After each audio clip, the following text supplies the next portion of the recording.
Foundation Noakhali জেলা শাখার আয়োজনে সোনাইমুড়ি থানা অফিসার ইনচার্জ বখতিয়ার উদ্দিনের সাথে ফুল দিয়ে শুভেচ্ছা ও মত বিনিময় করেন সংগঠনের সাধারণ সম্পাদক মোহাম্মদ নাসির উদ্দিন, কোষাধ্যক্ষ আবু সাইদ সাকিব, সদস্য মোহাম্মদ সোহেল, সাইফুল ইসলাম, রনি, জাকির, রাকিব সহ সংগঠনের নেতৃবৃন্দ।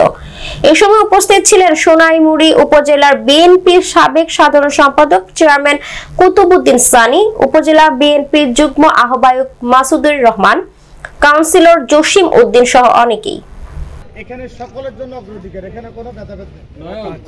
আমাদের দায়িত্ব সামাজিকভাবে আমরা এই সামাজিক সংগঠনটা সবসময় রাষ্ট্রীয় আইন মেনে যতটুকু সম্ভব আমরা সহযোগিতা করি সর্বভাবে। আশা করি আপনাদের ভবিষ্যতে আপনাদের সহযোগিতা আমরা যেন আমরা এই সামাজিক কাজগুলো সবসময় অব্যাহত রাখতে পারি। প্রতিদিন ফাউন্ডেশন পক্ষ থেকে